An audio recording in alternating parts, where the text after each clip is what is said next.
This is Remote Ruby. Have you any remote idea to the meaning of the word? What is up, Andrew? Yo, dude, long week. I'm exhausted. Yeah, I feel you on that. It's just been super rainy here, so it just feels like it's been dreary and slow, and it's not as bad as what happened to Jason, who is not here today. Yes, indeed. Poor Jason. So a storm ripped through Memphis, right? That's my understanding. Yeah, he sent me a picture of a big old tree limb in the driveway or whatever, and then ripped off electrical cords off of his house. So it's not a quick one to repair on a Friday. Yeah, and it ripped the whole box off his house, I think. And that happened to me a year ago when a hurricane came through. And yeah, it's awful because not only you have to get the box repaired on your house, but you have to have the electrical company come out, turn off the power and fix any broken lines. And then you have to have an electrician come and repair the box and get a new one on the house. And then the power company has to come back out to rewire everything. And it took several days when I had to go through this. But on top of there just being like a hurricane in the area. So hope he gets that fixed up soon. Yeah, otherwise it'll just be you and me for a little while. But yeah. Today we have a big panel. We've got Joe, Dylan, and Chris from Polywork. So I'll let you guys introduce yourselves. Joe, you want to start? My name is Joe Ferraro. I'm the engineering lead here at Polywork. Been here almost a year now. Kind of led development of our brand new Rails app that we have, as well as now taking on a few more managerial duties. Hand it over to Chris. Thanks. Hey, I'm Chris Bulk. I'm the VP of engineering here at Polywork. I've been at Polywork about a year and a half or so. And yeah, basically head up engineering, hiring, some of our architecture approaches. Yeah, pass over to Dylan. Hi, I'm Dylan Ginsberg. I'm the lead iOS engineer at Polywork. I've been here less than 2 months now, so they have a pretty solid, mature Rails site, and I'm working on spinning up an iOS app based on that. Cool. Well, welcome. We're glad to have you all here. And we're going to talk about Polywork a lot more and some of the stuff y'all are doing under the hood to make that happen in the iOS side. But one thing I wanted to get into real quickly here is when we were talking with y'all about topics, Joe listed under things that he would be willing to discuss is what makes a good Rails engineer. And I thought that would be a great thing to kind of lead off with. Y'all are hiring as well, I believe, too. So what are the things that make a good Rails developer? I think it kind of comes down to looking at things simply, super back to basics, like just having good object-oriented and solid principles, as well as embracing the Rails community as well. You can say what you want about the Rails community, but I feel it's a really solid, tight-knit community. And the majority of the trajectories are pretty much set in stone almost, or there isn't much veering off. So finding people that embrace that seems to be a little bit more rare these days at times because of the Reacts and everything else. But I think with what we're doing at Polywork, as far as utilizing Stimulus Turbo and the newest version of Rails and kind of embracing all those Rails best practices and even OO best practices, I think that's the reason why we've kind of been able to build the experience that we've been able to build, as well as have a pretty performant site as well. So back to basics and being simplistic, being involved in the community. Are there anything that y'all are specifically looking for when you're thinking about like this type of person would be the best type of person to join our team because they have these types of qualities other than the two that you just mentioned? Is there anything else? And Chris, I know Chris gets the same thing too. A lot of people message us and they're like, hey, how do I become a better Rails developer? I don't know. What are you doing? There's a lot of context in that question, but at the end of the day, there are a lot of people out there. I just saw a Twitter thread about this the other day. Like they want to know how to level up, how to be a better Rails developer. And people are like, oh, work on open source. Oh, do this. But they're like, okay, but there's what else? Yeah, I think it goes back to embracing the community piece and kind of embracing that Rails is omakase, as well as like, there's normally like a best practice way of doing things. Then there's probably, because of the way the Ruby language is written, there's also probably 10 other different ways of doing it. And kind of having that almost knowledge or just that intuition around like even the basics of Googling things, like if something's 10 years old versus something's 2 years old. Rails has grown so much, even since I started professionally developing 5 years ago. My first job was Rails 3, and I just remember being like, oh my God, we're knots in Rails 4. So like just kind of knowing those little things. And I think even like being on some like Polywork or building these communities up, And like Twitter, I know I follow a lot of people on Twitter in the Rails community, people like Nate Berkopek. I hope I'm not butchering his last name, but just kind of learning those little nuances and even follow like Mike from Sidekick, just learning those nuances of Ruby and Rails. I think that's what's made me successful. Again, embracing the community and kind of just working with like-minded people as well. We recently had someone come on who was also working on Turbo on Bleeding Edge, and just kind of learning in that knowledge share, I feel like even leveled us up and allowed us to actually be able to upgrade Turbo from our beta version into the stable version, which just happened to, as we were doing our upgrade, just happened to come out, which was great. But I think just having that knowledge and just, I think it's also just the personality thing in general of like knowing that like you have this community behind you. Yeah, that's a great answer. So before we kind of dive into what Polywork is under the stack, what is Polywork, the company, the project? Yeah, so Polywork is a professional network.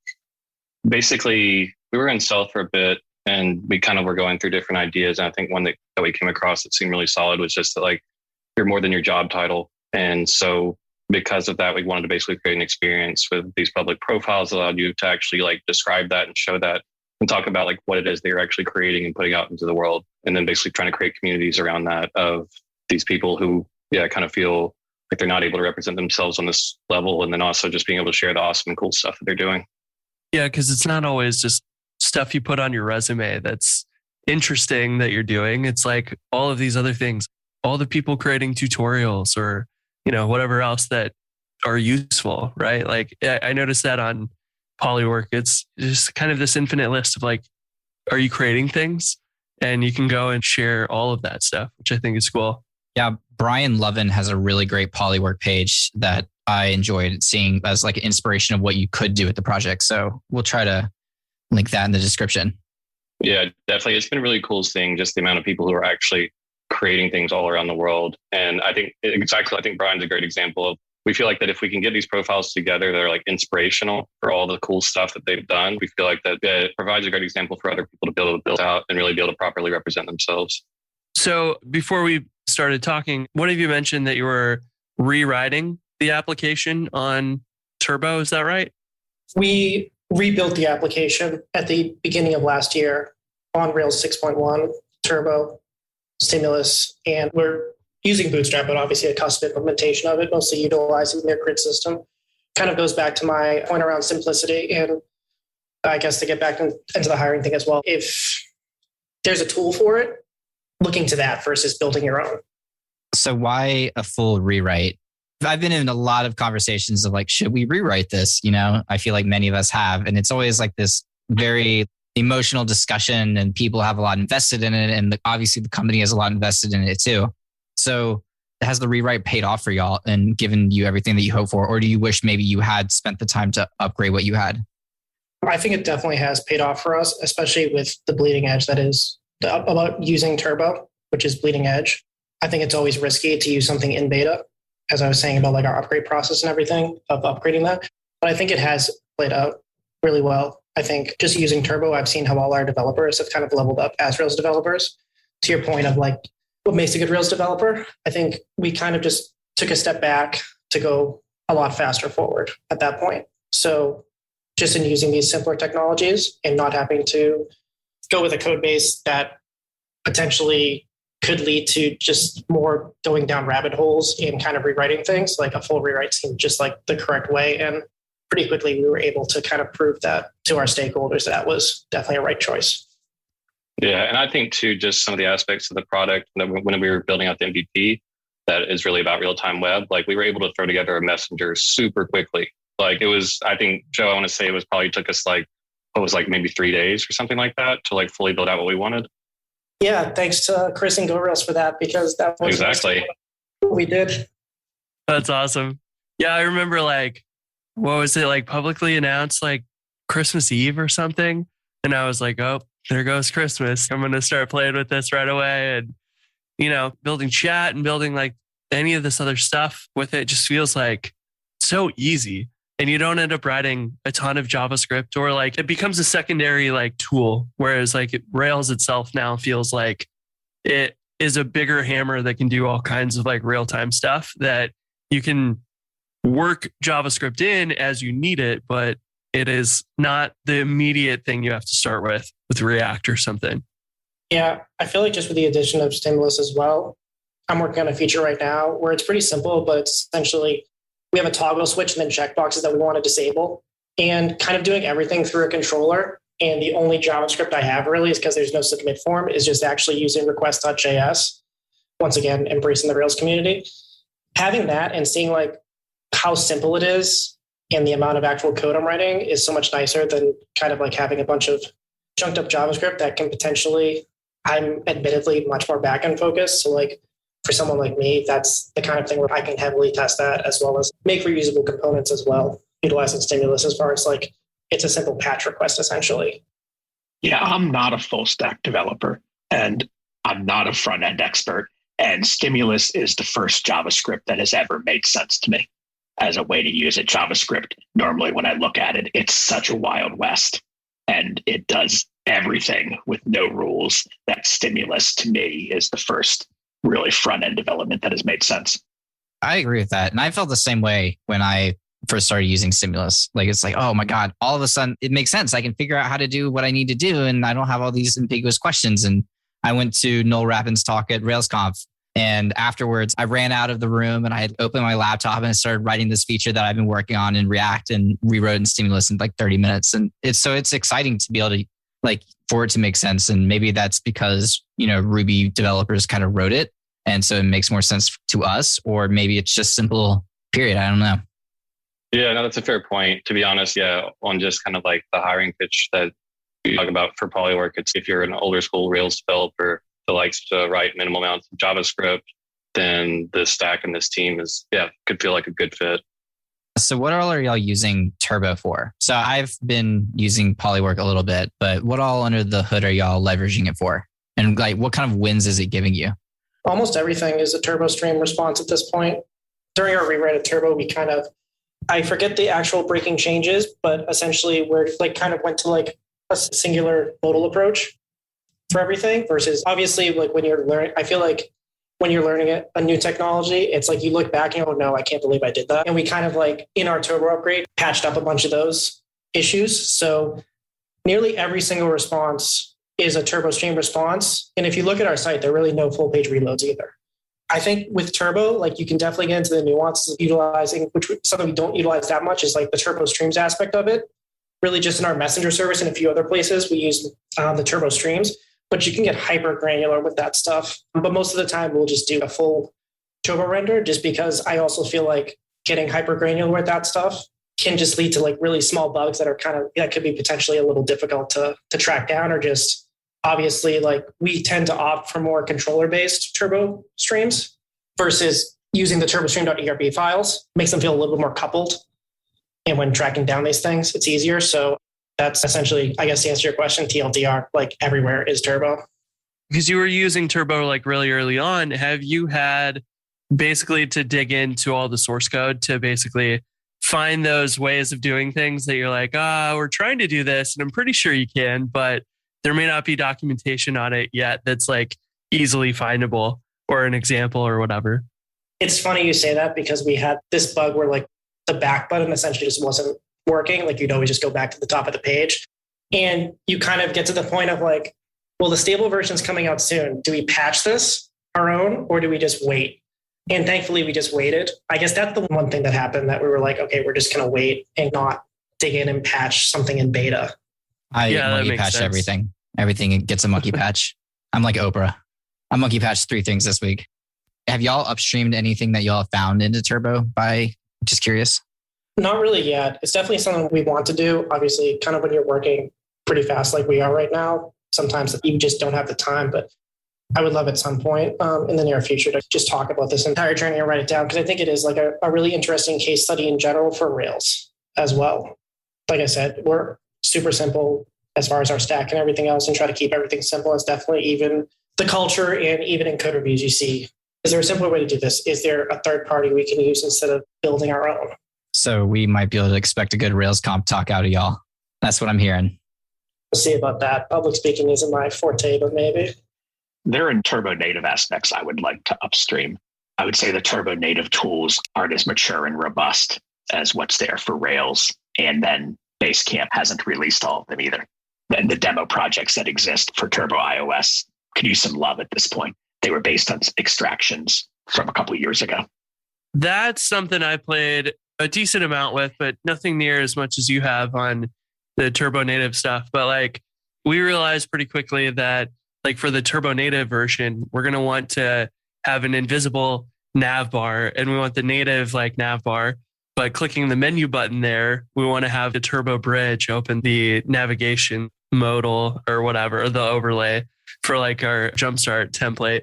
That I feel like is the navigation in general is, to me, it seems like the most complicated piece of building Turbo native apps, where you've got, just this pretty simple horizontal nav bar on the web. But when it comes to mobile, it's got tab bar at the bottom, maybe navigation at the top.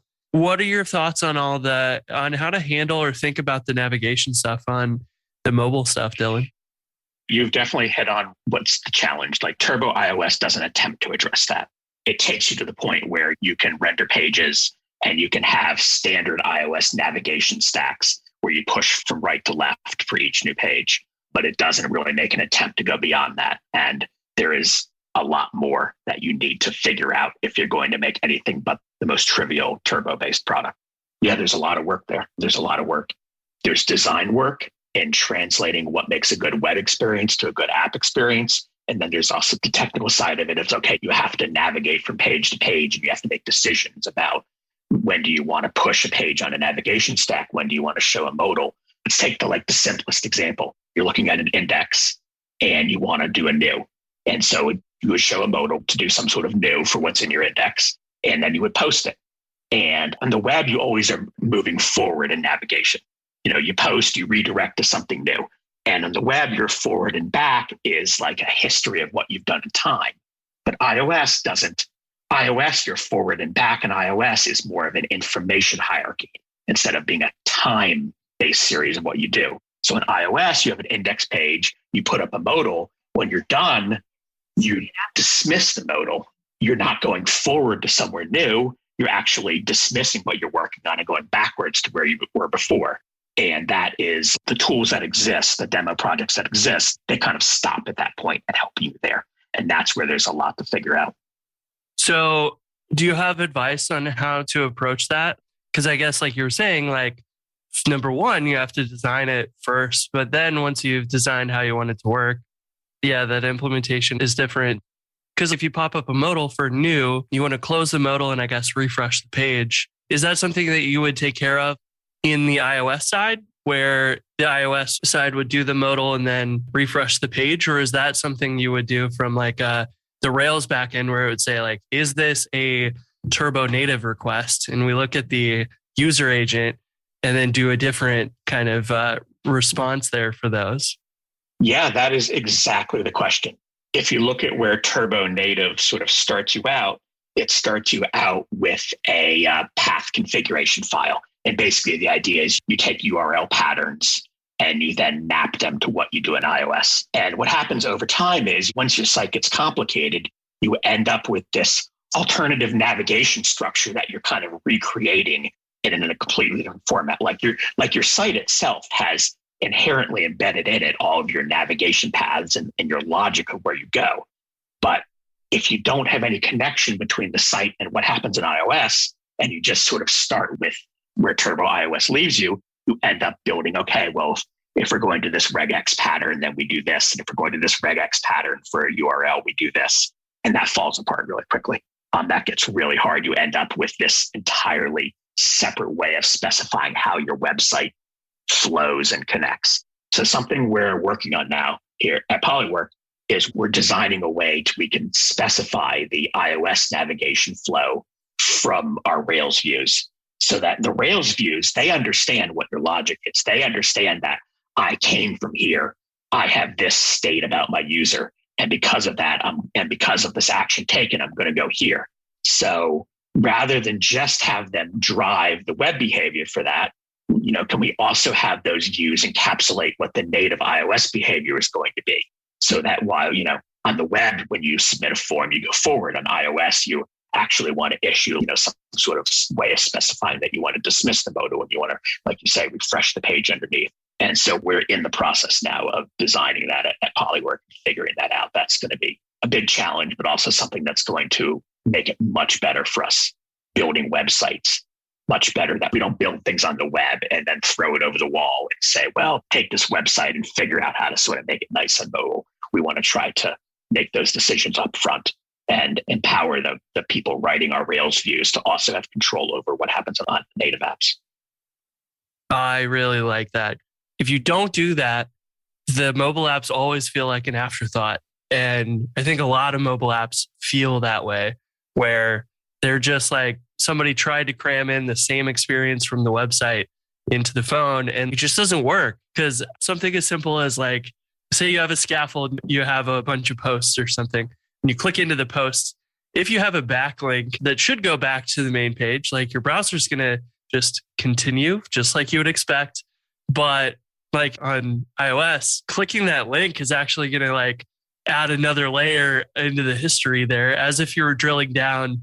And then you end up with this crazy stack of went from the homepage to the post, back to the homepage. And now we have this weird stack to undo. And it makes much more sense if you could annotate that link or something to say, hey, on mobile, just go back. The iOS navigation should just pop this off the stack instead of adding another thing to it. So that sounds super nice. If you're listening to this podcast, then who's making sure that your application's running correctly? Is the app up? Are bugs plaguing your users? Do your cron jobs execute correctly? I don't have to worry about this because I have a secret weapon, Honeybadger. Honeybadger works with my unique workflow, is easy to set up on all my projects, and gives me peace of mind throughout the day.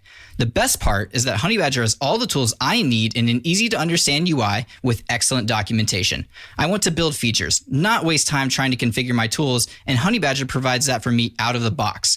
Sign up for Honeybadger today and let them know we sent you. Thanks to Honeybadger for their continued support of the show. First 5 minutes, you get it running and you're like, this is the coolest thing in the world, that you just embed the Rails app and voila, we have a mobile app.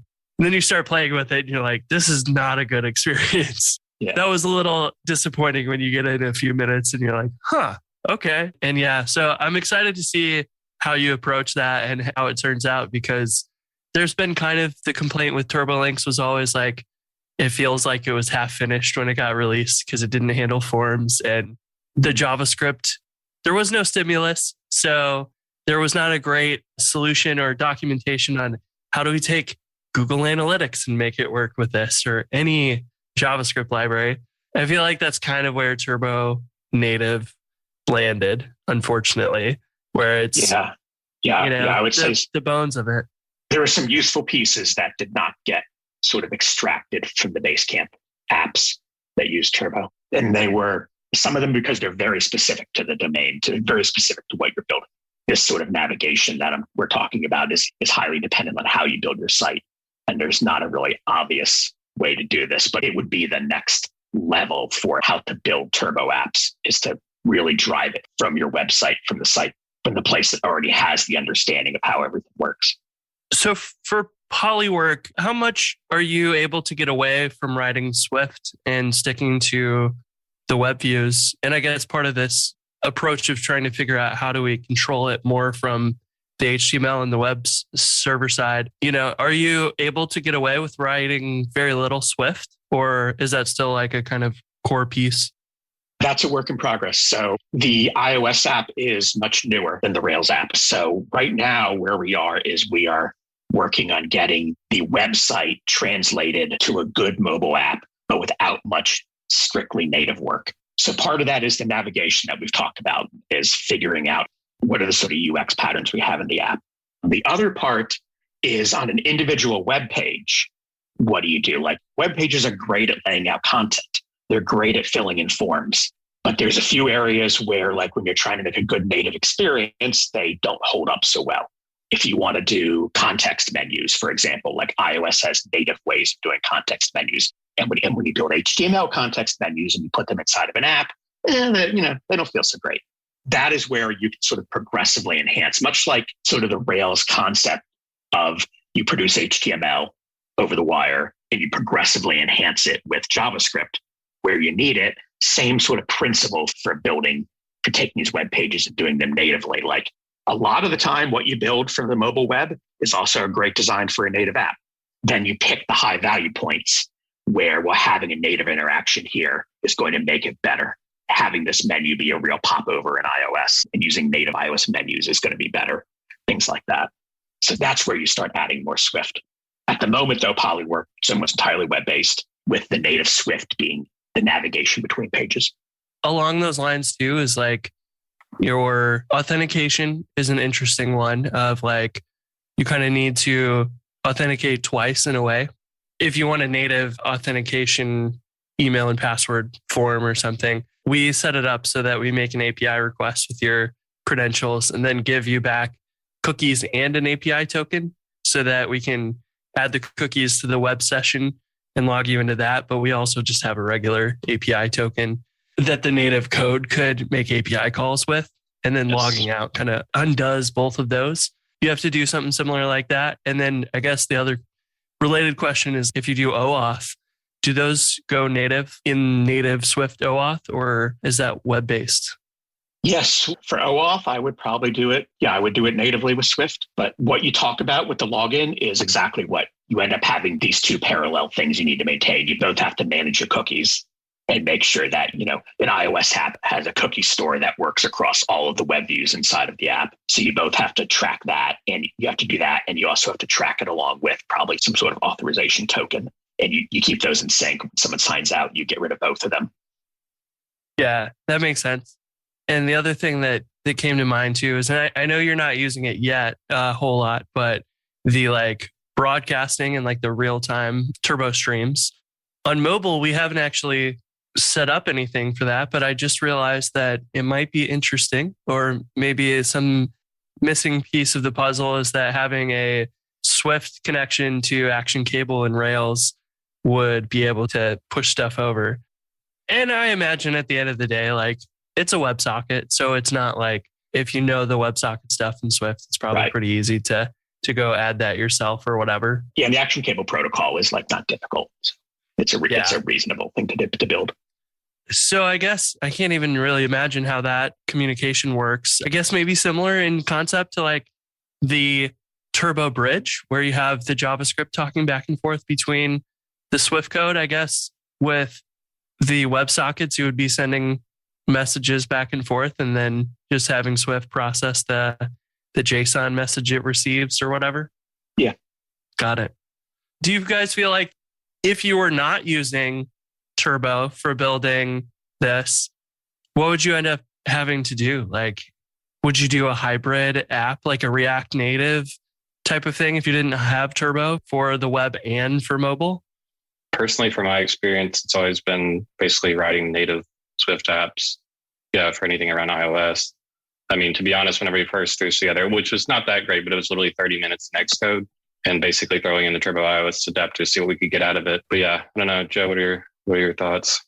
Yeah, I always tend to just kind of go with the native code, because in the end, the odds are, like, you hear all these kind of horror stories of like, we have to rebuild it in native because now we have, I hate to call people this, but the resources to do it. So yeah, as far as the web, we'd be writing a few years ago, we were writing a bunch of jQuery and CoffeeScript probably, and that's really not scalable as well. So honestly, it like just kind of seems like the right timing for all this stuff with like Turbo and everything else coming out to build this experience, because it seems like everything's really aligning, and kind of shout outs to the Rails community for just kind of pushing all this. And hopefully with Rails 7, with import maps and everything else, that gets me really excited as well, as far as the way the community is going. So are y'all in a great place where, because you guys have done all this groundwork and you've kept up to edge, that you'll be ready to upgrade when Rails 7 comes out, or short update process, or what's you guys thinking about on that? One thing that we push here is like really good test coverage. I think without our test coverage, a lot of like, obviously when you have a newer app, you're kind of like, you potentially are doing more overarching things. With our test coverage and everything else, I think we're pretty much ready. My rule's usually always like this first or second patch to actually upgrade. It gets me a little nervous because there's been a few, like, I forget, there was something with like a Ruby patch or some Ruby patch or something as well, where it was like an issue with like garbage collection or something, which is blowing up the app or something. So I normally wait a few patch notes before actually upgrading. But yeah, I think we could definitely pretty quickly upgrade to like a Rails 7 pretty shortly. Yeah, my experience was Devise still had a PR that needed to get merged. And then I was using Adder encrypted, which conflicts with the Rails 7 encryption stuff. But that was it. Everything else just worked. And the Rails 7 changes they're not like core Rails changes as much as the JavaScript approach is like changing in CSS as well. And it feels like it's going to be a more minor upgrade, hopefully, because of that. But there's always those gems that are like locked specifically to not the next version and whatever. One job I had, we used like a money gem or something where the only thing I had to do was like upgrade like big decimal to not be, I forget what it is now. It was either, it used to be .new and now it's not, or vice versa. I just literally just monkey patched the gem and put it in our repo and then just did that. I've done 4 to 5 upgrades at previous positions, and that upgrade was never that bad. I always heard nightmares about 3 to 4, which thankfully I never had to do. And I hear 5 to 6. I'll see like tweets from people being like, oh, it took me like an hour to do this. So I definitely think the community's on the right track as far as that. And like you said, I think it's just going to be probably the gems, which we're already kind of identifying preemptively, and even just for security updates and everything for Rails. Like you said, around not for this patch or whatever, we're kind of already identifying that stuff and trying to stay a step ahead of that as well. So are y'all happy that y'all stuck with Rails? I'm sure at some point when you were debating the rewrite was like, I'm sure the option of potentially pivoting was brought forth. So as someone who built like a really cool, successful, I think using the app is awesome. I think it's really fun to use. So as someone who like just went through this process, do you still recommend Rails? Are you still happy that you did it with Rails? Absolutely. There's the right answer here. Yeah. There's going to be an edit if you said something else. My thing is I'm a Rails developer. So like, I'm always going to go for Rails first. So it really wasn't even a question of whether or not we're going to use something. I can say a lot about going to microservices too prematurely and kind of going like quote unquote fast. I can tell you about some of our metrics, and like our site is pretty fast according to Scout and everything else, and super quick response times, like under 200 ms. So you can do it. I think it just kind of goes to that original conversation we had around like what makes a good Rails developer. And also just putting the time, our team putting the time, we have 20% of every one of our iterations or sprints, whatever you want to call them, in order to kind of like look at this technical debt, because you can't just build and not reflect back and actually make improvements upon things. No one's perfect. You're going to miss things in PR reviews. So I think just being pragmatic Rails developers has really given us the gains that we need. And I feel like it is much more difficult to hire Rails developers, I feel. But I think with the right team, which I feel like this is the best team I've ever been on. So I feel like with the right team, you can kind of push forward and just make really good progress. Yeah, I think our ability to iterate has been really awesome. And what we've been able to do is like a pretty small team building these things out. I mean, our engineering team is still less than 10. So it's like being able to make this amount of progress has been really cool. And being able to do that at scale as well. I mean, I think doing it with the new technology is one of those things that's like, I mean, it's exciting, but it can also be terrifying. But I think that we've definitely seen more of just the gains, well, the excitement and just the gains in productivity, ability to actually focus on the product and be able to take a step back, because what we're writing is really that simple, I think, whenever it comes down to it. So we don't have to get caught in like too much of the abstract. So I'm not a Rails developer. I'm a native app developer, but I love this tech stack. I feel that it supercharges me as a native developer. I like working with small teams. I like having a big impact. And I feel that I'm able to focus on the things that matter. I'm not spending all of my time like synchronizing and making sure everything stays in lockstep with really 2 other teams, with a web team and with an Android team. Typically, I am able to leverage the work that other people do and able to focus on what to me is like the most interesting work, which is, okay, we have this page and like, it's good. It works pretty well in mobile, but what are the really mobile specific things we can do that can make it better? What, animations, whatever it is we want to do that can make it better. And like that to me is like the most fun part. So I really enjoy that. I am not basically reproducing the work that other teams are doing. Yeah, that's a really good point. That does seem like the big selling point of Hotwire and the turbo approach on native is you're not duplicating work, which is awesome. And it comes back down to like, that was the philosophy that I loved of Rails when I first started, was like, look what you can do with a team of 1 or 2 or 3 people. Like, it's incredible. And there was a time where I feel like everybody was leaving because they were like, oh, look what I can do in JavaScript with React and whatever. But I mean, if you've seen the response since Hotwire came out, there's all these people like porting Turbo over to Laravel even. And it's cool to see it being adopted in Django and other languages or frameworks. They're like, oh, what if we also embrace that same, like, be really productive with a small team goal? And I think that you guys have been saying that this entire time. We want it simple and we want to be able to get things done. And like, that's the goal at the end of the day.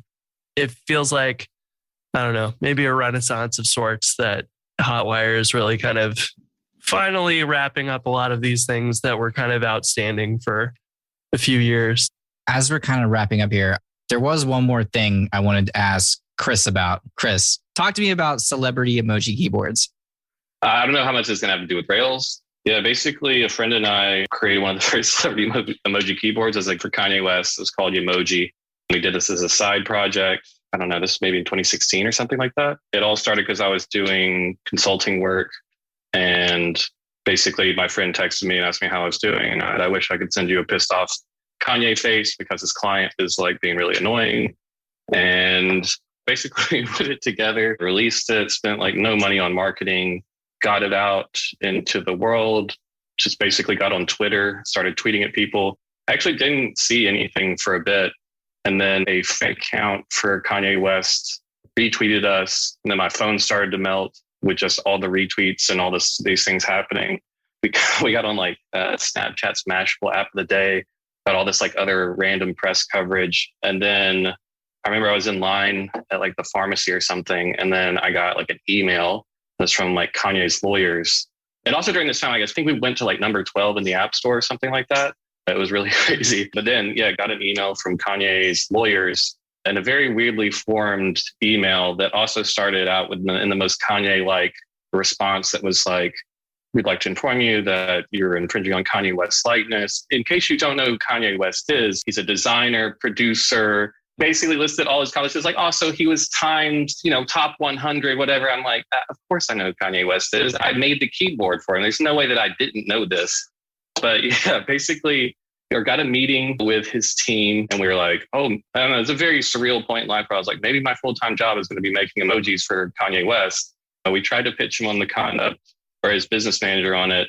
In the middle of the pitch, he just cut me off and he's, can you please get to the business proposition? And I was like, I'm just trying to tell you about the product, how emoji keyboards could work and all this. Basically, we didn't hear anything from them. This is, I want to say in 2016, this is probably October. And then around, I want to say it was literally Christmas. I remember like they released Kimoji for like Kim Kardashian and put that out in the world. And I was like, this is interesting. We ended up getting the trademark in January for it. And then they sent us a cease and desist and then got us taken off the App Store. Basically like no correspondence at all. Usually I feel like Apple's pretty good at like making that communication happen. But basically there was like no response from Apple, no response from their lawyers. So it got taken down. But the cool piece of it is that's why I got pulled into Google to work on Gboard, which ended up being like a really cool situation for being able to launch that and seeing all the awesome reception for it. But yeah, I have to say my relationship with Kanye has been quite conflicted since that day and since that time. So that's awesome. I saw that in your message and I was like, people need to know this. Yeah, it was a really interesting and cool thing. And to be honest, it was just like a fun thing to put out in the world. We never really, my only dream out of it was like, maybe one day I'll get to meet Kanye. I really didn't think about like that, you could make all this money that people have now made off of celebrity emoji keyboards. And yeah, it's just interesting to see how that kind of like trend has taken off. But yeah, it was a very interesting time in life to do that and put that out. Well, that's awesome. You're cool in my book. Is there anything else you guys want to talk about around Polywork or Hotwire, Rails, or anything else? We are hiring. We're hiring for sure. Yeah.